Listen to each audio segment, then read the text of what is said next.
Good evening, everyone, and welcome. My name is Kyla Hannington. I'm the Public Outreach and Engagement Division Manager with the Prince George's County Office of Human Rights, the county's civil and human rights education and enforcement agency. Our office investigates complaints of civil rights discrimination, combats human trafficking throughout the region, through the Prince George's County Human Trafficking Task Force, ensures equitable language access to county government services, and educates and provides opportunities for learning about social justice issues and diverse experiences. My co-host tonight is Tiana Davis, also with the Office of Human Rights, and tonight's event, Flounce, brought to you in partnership between our office and the Prince George's County Memorial Library System, is a particularly special conversation highlighting ALS Awareness Month with an incredible advocate, writer, and human, my buddy Katrina Byrd, the Boa Flouncer. Katrina Byrd, writer and playwright living in Jackson, Mississippi, received her MFA in creative writing from Mississippi University for Women. An emerging writer published in several magazines, Byrd and Dora, her partner of 23 years, created the Boa Flouncer alter ego in 2010. The Boa Flouncer is a social media influencer who encourages followers to be themselves. If who I am offends you, then, honey, prepare yourself. With attitude, flair, and feather boas, she delivers messages of hope. Honey, keep shredding your stuff. Don't give up. Diagnosed with ALS November 18th, 2019, Katrina's long-term partner, Dora, lived only another 76 days. After Dora's death on February 2nd, 2020, Byrd was fully aware of the devastating impact of ALS on the body, soul, and spirit. With no legal ties to each other, Dora and Katrina navigated the 100% fatal disease alone.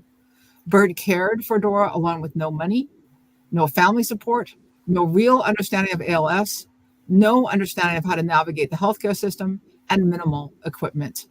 Shortly after Dora's death, Byrd's advocacy work began. Notable accomplishments include testifying before the FDA in support of AMX 0035, speaking at the 2022 Stat News Summit, and being selected as a 2023 ALS MND Patient Fellow to attend the ALS MND conference in Basel. Byrd is a NEALS ambassador who advocates with several ALS organizations, including ALS Problem Solvers, ALS TDI, Honey Badgers, and R1. So, Katrina, thank you so much for joining us. Oh, I'm glad to be here. So happy to be here. We're delighted to have you with us, and we're hoping to get us going. The conversation is called Flounce, so I was hoping you could start us off by talking about the Boa Flouncer. Sure. So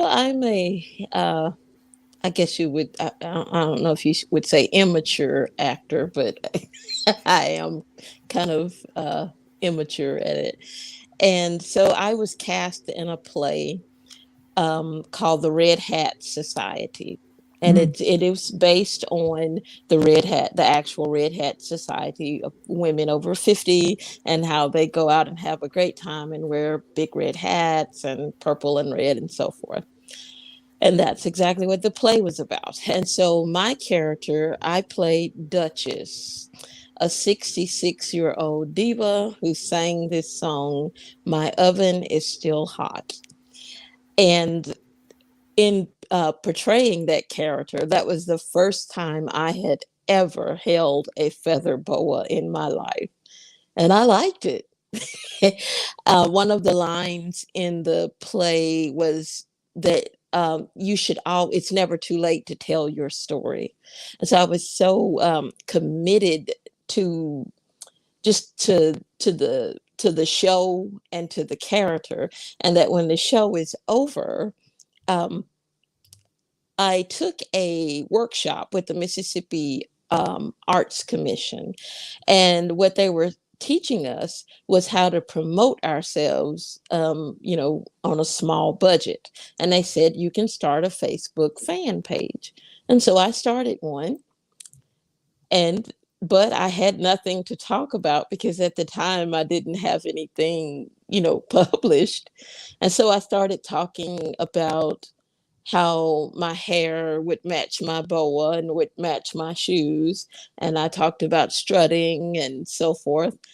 And I soon became known for for spreading good Yeah. vibes on Facebook and on social media. And then it went from there.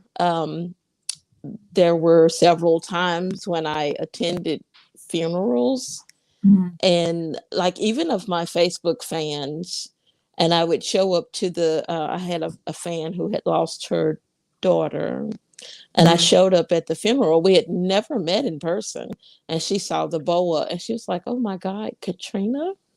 Wow. Wow. And so, but yeah, so I've taken the boa to funerals, and we've done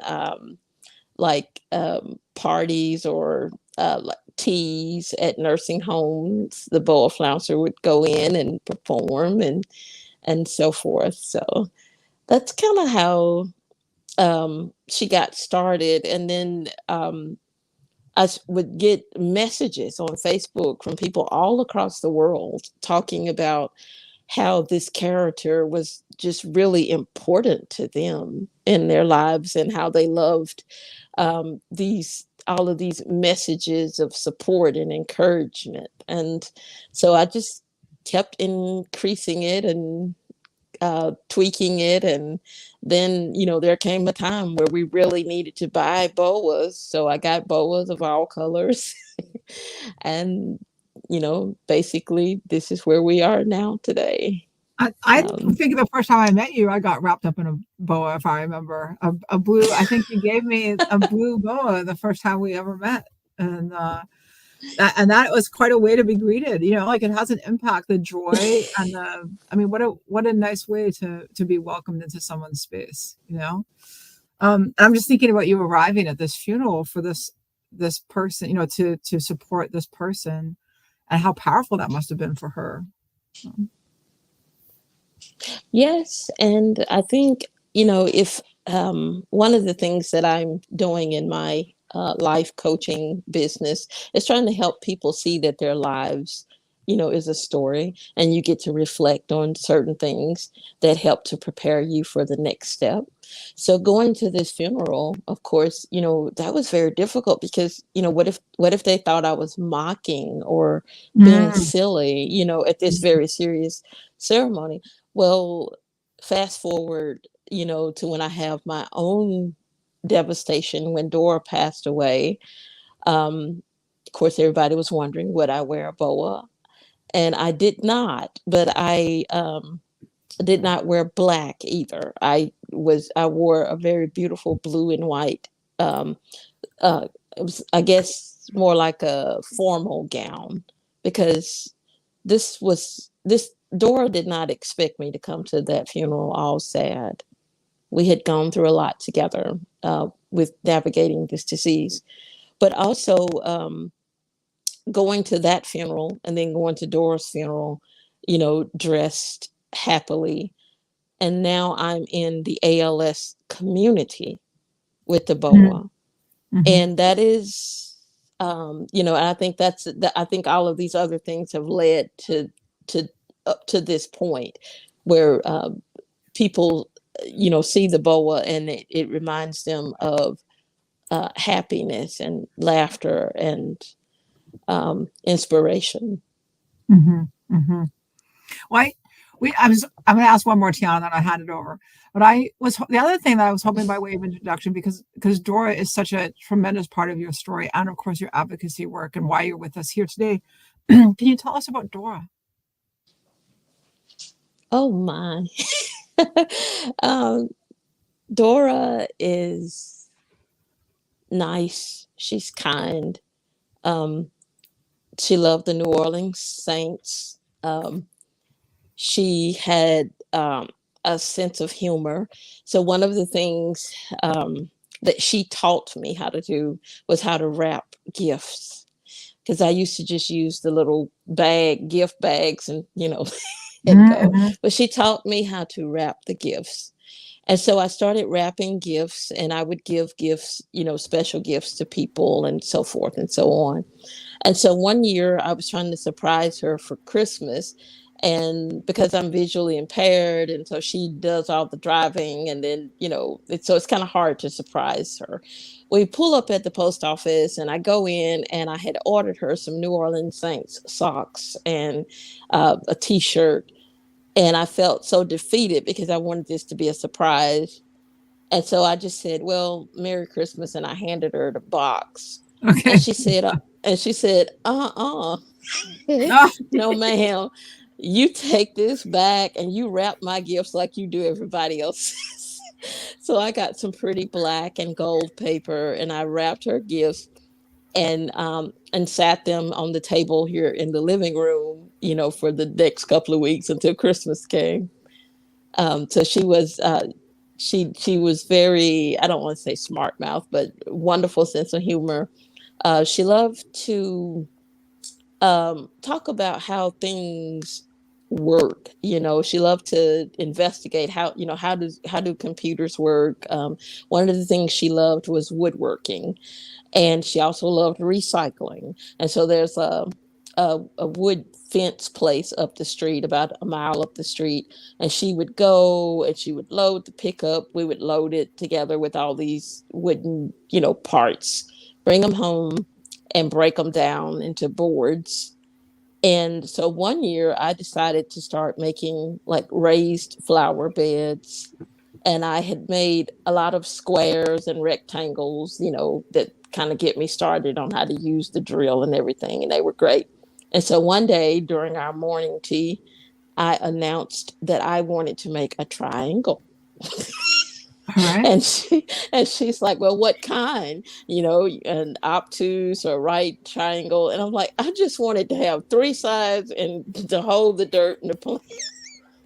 But she took out a piece of paper and started talking to me about how I would have to measure the boards, and what kind of little inserts I would have to use to screw the boards to make this angle that I was wanting to make. And I got it made, and it turned out very nice. I ended up planting a beautiful pink geranium in it. So Dora is a gardener, and to say that she loves flowers is an understatement. I mean, she it just, and something that was often quite funny is like we would go to the grocery store, and she might get something like horseradish. She comes and she plants it in the yard, and then she forgot it, when it started Oh, coming up some months later. And so what is she this? comes and get me in the kitchen, out of the kitchen, and she's like, "What is this?" I'm like, "I don't know." And so we wanted to make sure it was nothing that you could smoke, because it's illegal down here in Mississippi for us to grow stuff. But it was often funny to to do that for her to see what she had planted. Garlic was a big thing, and so we have some blooming out now, and I'll harvest it in a few weeks or so. So, but yeah, we'd be here all day Well, if I that's a told everything. that's a wonderful introduction. Thank you. I love it. Um, so what were Dora's first signs of ALS? Like when you look back on those early days, were there any symptoms that you may have overlooked that now in hindsight you're like, oh, okay. Yes, her first signs was um, some of them were falling. And another thing that I have to say is Dora was 25 years older than me. So a lot of it things we were seeing, um, we kind of passed it off as getting older. Mhm. Choking was another. I know that summer she was choking, and this was the summer of 2018, and it wasn't regular choking, but like when you're eating, and then she would get choked, but you Mhm. couldn't just pat her in the back to help. Um, what I learned is as long as she is coughing, then just let her work it out. And just because if I'm upset, and she's upset, it's just going to be more upsetness. But choking was one. And then I had a presentation at the Henry David Thoreau Society in 2018 as well. And she fell. And it was so odd for no reason. It wasn't like she tripped or anything, she just fell. And then we had, I graduated in August of 2018 from the Mississippi University for Women. And so we had the rehearsal the night before. And I was talking with her on the phone so we could meet up, after rehearsal. And her voice sounded funny. And that went on for a good while, and it got worse and worse. So those were some of the symptoms that, as I look back on it, that. And so as you took on the role as her primary caretaker, how did that start to affect your life with your career and the end of your studies? Yeah. So what was happening was, in the beginning, she could still walk and do things. And it started kind of happening little by little. I was taking on a little bit more responsibility. And then before you know it, she could drive me to the store, and I had to go in by myself and, and get groceries. And then I had to, unload the car and do all of this. It not knowing what was happening was very difficult, and it was worrisome. I knew that she hadn't had a stroke. I knew that she was not a drunk. I mean, she could barely, it only took, two glasses of wine or something. She was a lightweight when it came to drinking. And so I know that wasn't something that she would do. But we just didn't know what was wrong. And it was, nothing is the same. So if I cooked bacon on Monday and it worked, she could get it down and everything was fine, I could cook it the same way on Tuesday and it could be a problem. That's the nature of ALS. You just don't get everything the same every day. But we had a lot of messages coming in to us as she was getting, sicker. And especially when we got the diagnosis, the first thing people were saying is that I need to stop writing. And Dora said no.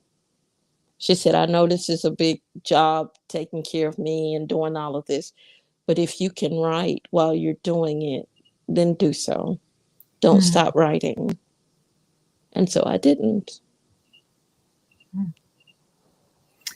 I definitely want to talk about your writing, and actually I want to ask you a question, and as you're talking about it, I'm going to share some links of for people listening and watching right now. I also want to, let me just say on that note, for people who are joining us, like, please share questions or comments in the chat for Katrina, and we will share them as time allows. So please, if you have a question or a comment, please go ahead and type it where you're watching. I do want to talk about your writing, and I'm going to share some links. But what I wanted to talk, because you talked about, Tiana had the question about, the symptoms. I have a memory of you telling me about the fact that it took a long time for her to get a diagnosis, that doctors were overlooking or not thinking of ALS in her because she didn't present or wasn't the type of patient that they maybe expected to see ALS in. So can you talk about that? Like, what happened in the medical system for Dora and you? Well, nobody wants to give you an ALS diagnosis. And so an ALS is you have to do exclusion. So, it's not this, so it's not that. And so when you get down to the last thing, that's usually ALS. And so no one wants to say, well, let's look at this and say, okay, this is ALS. And they don't want to say that before they've excluded everything else. But because of that, it makes the diagnosis process a lot longer. Ours took 16 to 18 months for the diagnosis process. And once you've done that, then there's no hopes of being in clinical trials, because they want you, they want you not to have had symptoms for 2 years or so. And so that is definitely, and that is also a challenge with many rare diseases, is the diagnosis process. I had thought there was something about, and so I may be wrong. And so this is a great time to clear up misinformation. I may be about to give Sure. some misinformation, and Katrina will clear it up. I had thought there was something that doctors, or that there had been an experience that maybe doctors were used to looking for ALS in men and overlooked it or didn't necessarily see it in Dora. Or did I misunderstand that? Is this an opportunity to clear up misinformation? No, you haven't misunderstood it. ALS is seen as and I don't like using the word old, but it is seen as an old white male disease. And with that, with seeing it that way, you leave out people of color. And so when you have people of color and young people, there are people who are diagnosed with ALS at 20, 21. There is, I have a friend who lost her son last year to a pediatric form of ALS. And I think he was about 8 or 9.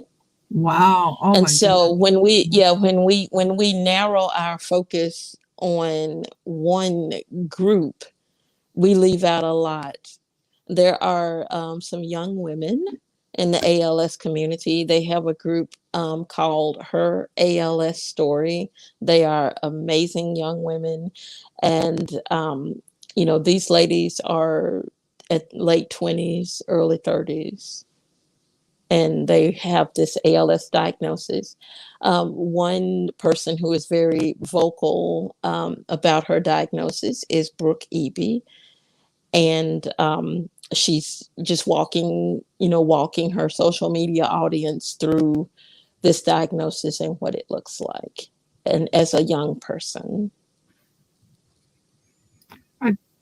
Thank you for helping me understand that and sort of contextualize. And I think the point about that, it's kind of the last diagnosis a doctor wants to give, or to I think a diagnosis of exclusion is really helpful to Yes. recognize. And I'm going to ask one more challenge. Yeah, and we have a saying now. We have a saying now that says, "Look for zebras." Oh yeah. So yeah, we just just go ahead and look for the zebra. Right. I mean, one of the things we really wanted to talk to you about, and I think we've touched on it, of course, with your bio, why we're here and talking about ALS, is your advocacy work, because you do so much, and you're a writer, and a playwright, and a novelist, and an essayist, and you go and you're a speech giver. I mean, like, you just do incredible work. So let's talk about your advocacy work and your journey as an advocate.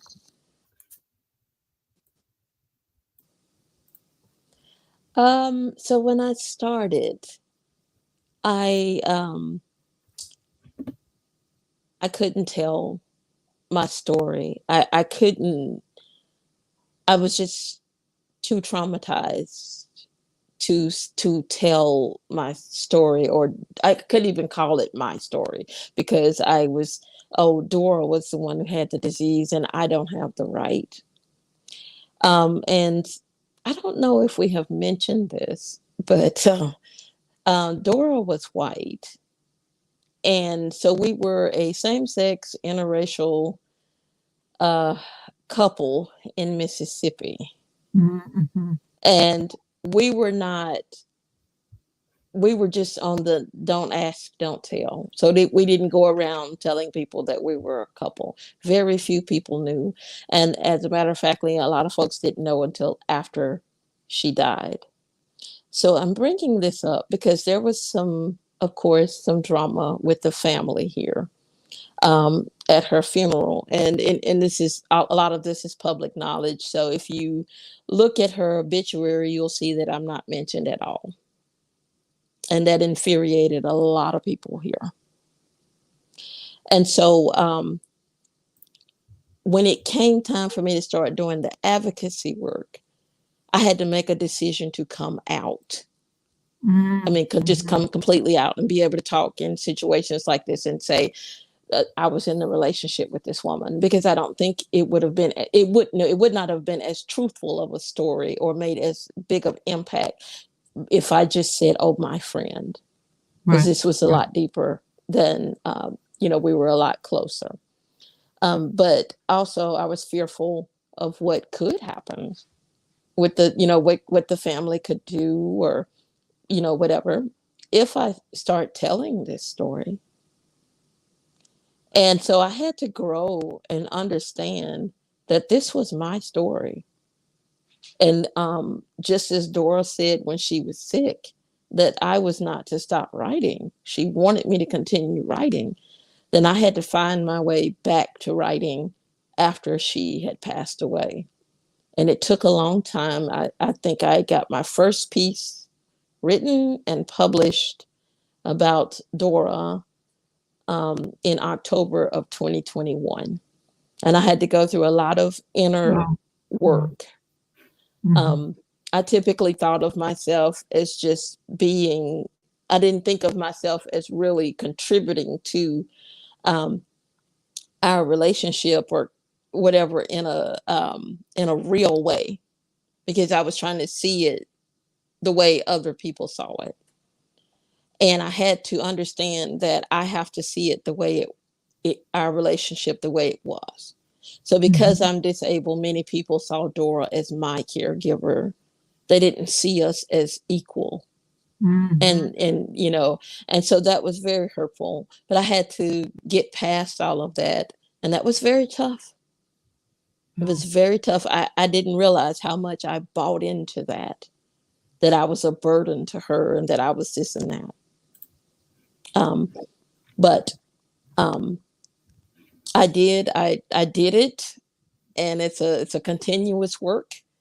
And that's that. I did it. I was by her side. I was the one at the doctor's appointments. I was the one when she died. I was the one, here with her. And I'm going to stand up and continue to tell the story. I really appreciate that. And the point that you've made about, because you were disabled, people didn't see you as her caretaker or as an equal partnership. And I'm thinking about the impact, that's an additional impact on your journey as your part, a grieving journey, your caretaking journey, all of that journey has this additional, very painful component added to it with, you're not being necessarily recognized, not necessarily, I think it sounds like you're not being recognized during Dora's illness for the work that you were doing. So. No, and especially, by the family after I'd done their work. Yeah. They ran. In the eyes of the law, Dora and I were just two women sharing my house.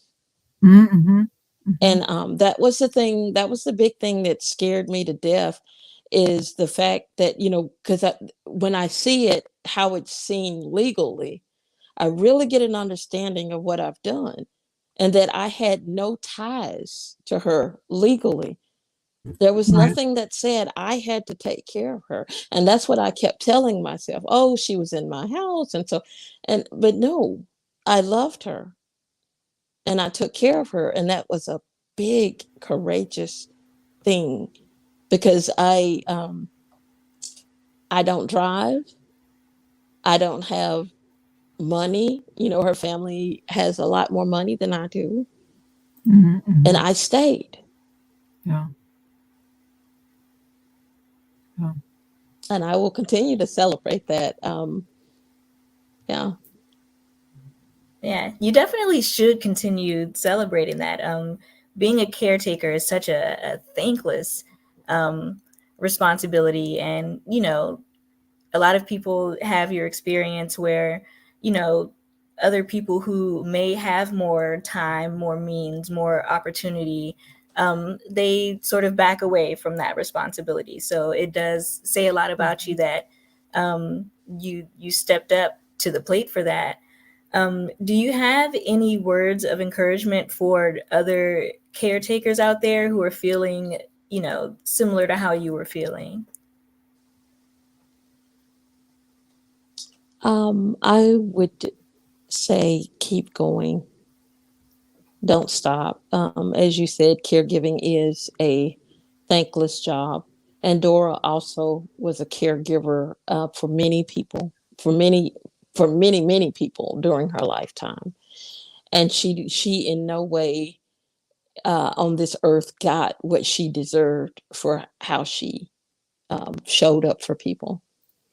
And I would tell any caregiver, I know it's overwhelming, but you are showing up. We have to learn to show up for each other, really show up for each other when it's not pretty. And if you're there at that time, you are doing an amazing job. Mhm.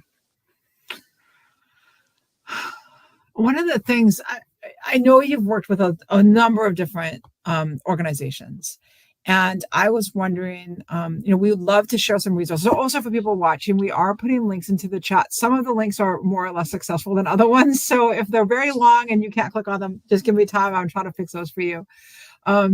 But we also want to share resources. And so can you share resources and maybe some of the organizations where you're particularly involved for ALS advocacy or for people who have been diagnosed with ALS? Yes. So right now I'm working with the Veteran Action Committee with the ALS Hope Foundation. And this committee, we're working on how to make things better for veterans living with ALS. Now, this committee is led and co-led by two of my very good friends, Shelley Hoover, who is a veteran. I don't I don't know. I'm not a veteran, so I don't know all about the ranks and all of those. But I know she's a fierce veteran. And Mandy Bailey, her stepfather, passed away from ALS actually on the same February 2nd, but 2018.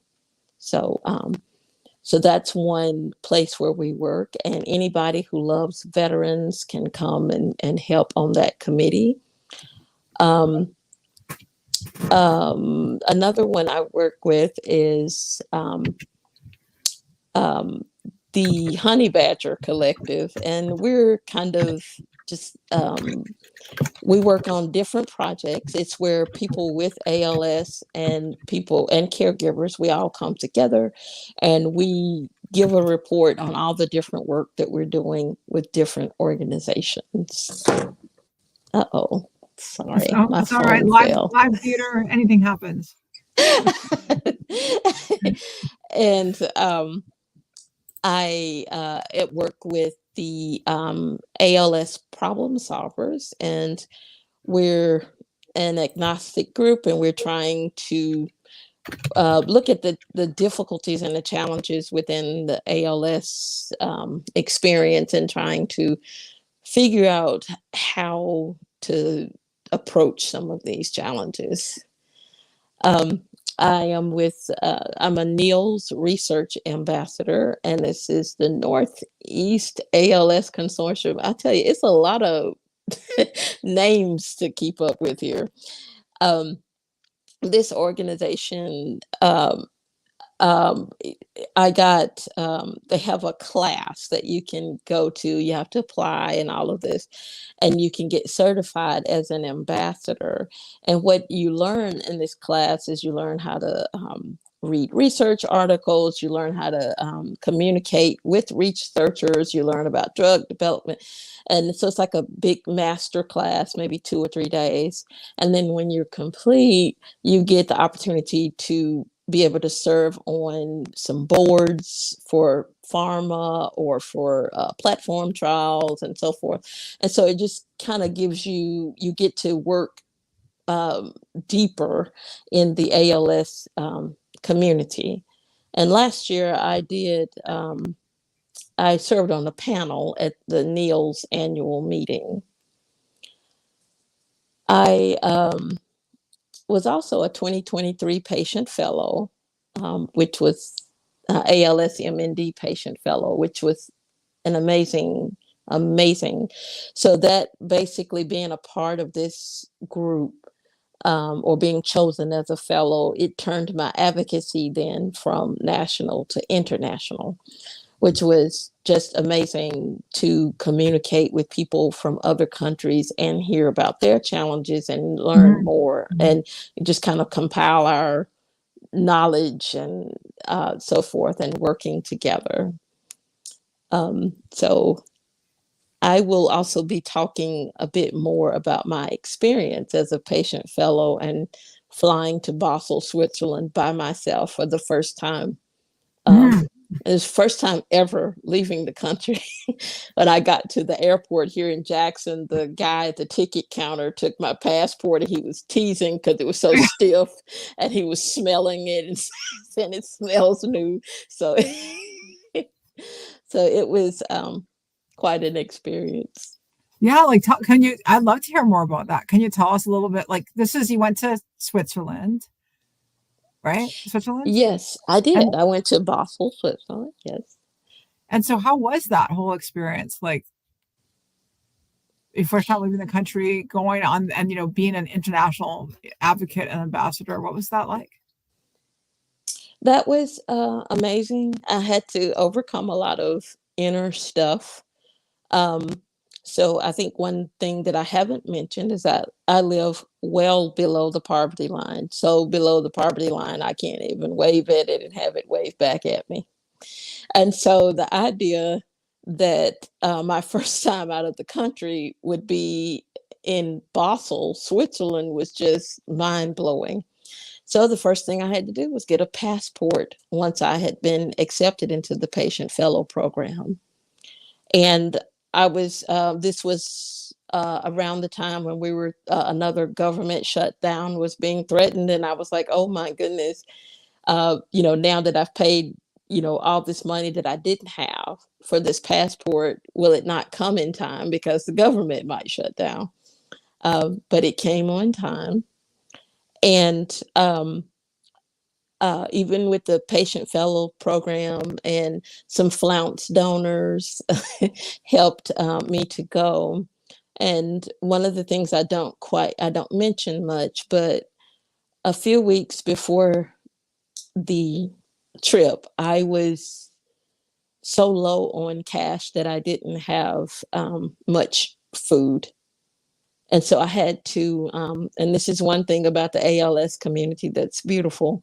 I had to reach out to some of the people in the ALS community and ask for food and water just so that I would be healthy enough to take the trip. Mm-hmm. And so I was most worried about being able to make my connection in Atlanta, from Atlanta to Amsterdam. I had 55 minutes to get off the plane and do all of this. And I was like, oh, I didn't even know where to go. And so I made it. And I made it in time to get in the wrong seat. and to make new friends in the wrong seat. And when the guy wanted his seat back, my two new friends were like, no, she's going to sit right here. You just need to deal with it. So it was great to know that just, here are these people who don't know me, but they're here for me and they want me to stay near with them. And so the flight was wonderful and I made it into Basel. It took 4 planes. I've never had to take 4 planes to get someplace. I made it into Basel on a rainy Saturday night in December. And I caught an Uber to my hotel, and I got myself ready for the next day. And as a fellow, I got to attend 3 meetings, during that entire week. And I met a lot of people that I had met on Facebook, and on Zoom. Um, and I learned, one of the things I liked about the Allied Professionals Conference was that it talked more about, making, how clinicians work with patients on end of life journey. How they work with the caregiver and the person living with ALS on how to manage day-to-day life. So it was really good. There were some really good sessions there, um, and wonderful talks. And then the scientific conference was the last 2 days of the week, and it was a lot to take in. And I'm not a science person; I'm a letters person. But I was in one panel where they were talking about respiratory issues, and Dora and I had a lot of respiratory issues, and trying to learn how to use the BiPAP and the cough assist and all of this kind of stuff. So it was interesting to see how it was presented, science, or how scientists approach it. So it was. I also had 2 posters, um, at the scientific conference. One was on writing, and how we use writing to help deal with day-to-day ALS management, and advocacy, and finding a purpose, and how writing helps people's mental health. And the other one was about people of color, and how they deal with ALS from a mental health standpoint too. So I did a lot over there. It sounds like an enormous amount. Thank you so much for reviewing some of it, because I know there's tons there that we didn't even get to touch on yet.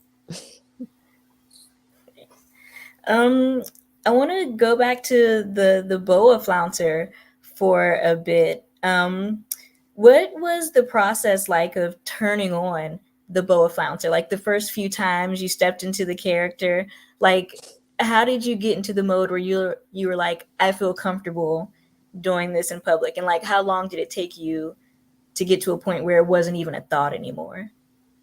Yeah, that's a really good question. So again, like every other thing that I do, I have to go inside. So yeah, the first times I was wearing it, I felt nervous. What will people think when I walk in with this big feather boa on, to their loved one's funeral, or to their person's birthday party, or whatever. And will they think that I'm trying to outshine the birthday person? I also wear it for like presenting writers workshops, and for kids, and I'm like, well, they think I'm like some woman of ill repute. And so it was, and it was hard. And at some point, I was getting a lot of feedback about how good this was for people. And so I trusted that. And it took a while, but I finally did start wearing it. It just becomes second nature. And bless poor Dora's heart. Like when we would get ready to go somewhere, and I'm ready, and I'm in the car, and we down the street, and I'm like, wait a minute, just turn back around, come back to the house, because I've forgotten the boa. Because it got to a point, if I step in a place without the boa on, I mean, people would just rip me a new one. Um, so and I'm quite comfortable with it now. Um, and yeah, I wore it in Basel, um, and it was I was comfortable with it, and um, I was, I've just gotten comfortable with it, I guess. Yeah. Do you have any stories of people and their positive experiences with the Boa Flouncer? Um, yeah.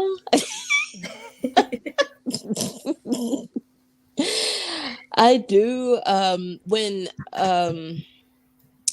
Well, let's talk a little bit about Shelly. I wish I had pictures to show you, but um, so Shelly showed up at a function last year. And also, well, the other thing that I do or was doing within the ALS community is I send boas to people, you Mhm. know. And so I sent Shelly a boa, and she showed up with it on. And I mean, and it just, I don't know, it just warmed my heart, because that means that I'm bringing joy in some way, and it's, and we do all of this virtually, so we may see each other every day or every other day on a Zoom call, but we're not there with each other. And so I'm seeing that people are using their boas as a way to stay connected to the positive, all the good in me. So Mhm. sometimes when we have Zoom calls, you'll see people and they'll have their boa uh, like either right behind them on the Zoom call or hanging somewhere nearby. So that's just amazing to me. That's something that Dora and I started, is is a source of inspiration to people. That really impacted me. Like I'm a little choked up actually. That the when you said that people are using the boas to as a reminder or an encouragement of the good, that's really powerful, Katrina. Oh, um, I want to ask about, for people at home who are watching, whether they're watching now or tuning in later. First of all, thank you for joining us. But I want to talk about, like, one of the things I know, you've come to Washington, D.C., you've done advocacy work on the Hill. What is it for us? Like, you've done rare disease work. Do you have suggestions or encouragements or things that you want, the rest of us to be doing that would be helpful, that like what is needed here that people can contribute? Well, oh wow, that is a really good question. One of the things that I always thought you had to be something, I guess, different or certified or whatever. I always thought you had to do that to be an advocate. And I'm learning that you can be an advocate by doing, um, regular stuff like writing to your members of Congress or emailing them and just saying, hey, you know, ALS, amyotrophic lateral sclerosis, is a neurodegenerative disease that 6,000 people are diagnosed with yearly, and there's no cure and there's no medication to slow it down. And, and if you're listening to me right now, you're having an ALS experience. It's making you feel some type of way. And Mhm. you can email your Congress people and you can tell them about how you feel tonight about this. So, talking to your different members of Congress is one thing that's needed. Maybe posting on social media. Please keep in touch with me. I'm happy to do whatever to kind of create awareness, because truth be told, um, before it impacted us, Dora and I did not have any idea of this. We knew about the ice bucket challenge, and it was fun to watch. And especially, I like the one with Dolly Parton where she accused some of the guys for just wanting to see her do a wet t-shirt thing. you know, but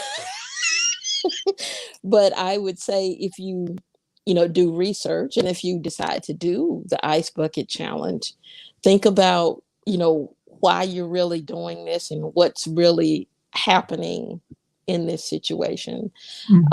Reaching out to me is an act, and I can definitely further guide you and help you with different things that can be done. If you want to support me in my advocacy work, I have a link that you can click, and what I do, it would help me with travel. It helps me with I send cards and gifts to people who are living with and or impacted by ALS. And as I've stated earlier, I'm not a rich person um, at all. I'm rich in talent and in joy and in happiness, but I don't have that many dollars right now. Awesome. Thank you for that. I will say again, I'm putting links in the chat. So I put a link in, we put something in for Dora's memorial fund, as well as there's several different times I put in links to Katrina's Substack newsletter if you're interested in, or her Substack blog rather, if you're interested in reading and hearing from her. We've also put in a 5K, a virtual 5K that Katrina's involved in. So the links are, if you're watching on Facebook or YouTube, you should have access to all of these links. And I've also shared Katrina's Instagram. So if you're hoping to get some information from her that I haven't shared here, please reach out to her at Boa Flouncer. And at Boa Flouncer is also where you can find her on X, formerly known as Twitter. And I think also for Facebook, right? At Boa Flouncer. Is that how someone can find you on Facebook? So, okay. So across all social media platforms at Boa Flouncer. And TikTok.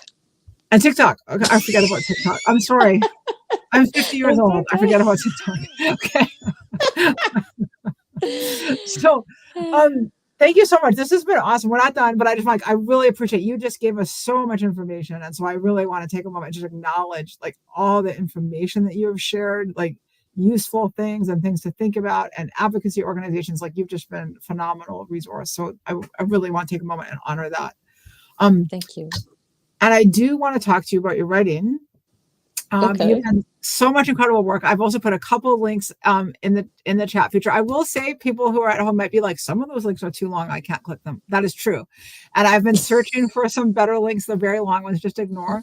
But I have been able to share a few of your different writing. I've got the Rooted magazine, Rigorous.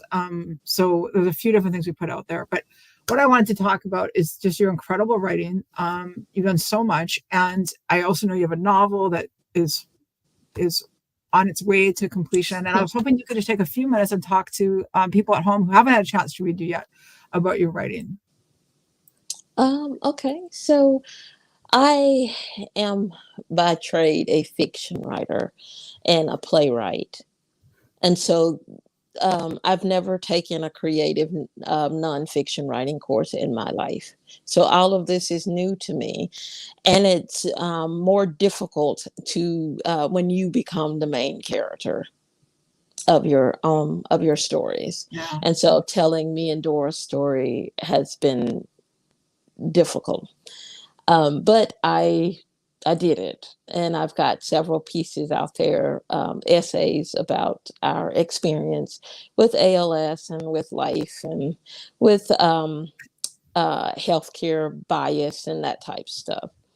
But as Kyla mentioned, my novel is titled Saving Grace. And I didn't send you a link to the first chapter. The first chapter of that novel has been published at it's been published at a blog. I'm sorry, I can't keep all these everything straight in my mind. Is it on Embark Literary Journal? That's it. Yes, Embark. I got it. It's coming into the chat right now. Okay, awesome. And so when you're a fiction writer, you play the what if game. And so that's what I did to start this novel. What if there were two sisters? What if one of them was a madam? What if one of them was a Catholic nun? What would that look like? Oh, What if that's the, interesting. what if the madam was a mother? What if, what if she loses her child? What happens? And Mm. so that's the novel is about two sisters who are so different, but they love each other, and um and they navigate a lot together. A lot of they're navigating abortion, they're navigating uh, death, fornication, infidelity, all this type of stuff, and you get to see their take on, you get to see how each sister processes these things throughout the novel. Well, I'm speaking on behalf of everybody watching. We're all ready to read the whole thing, but I did put the first chapter is in the chat for people who are watching. We have time for one more question. We have lots left. Tiana, do you want to pick a question or come up with a question for the last one, or do you want me to do it? You can go ahead. Okay. Well, then what I'm wondering about is just to close this out.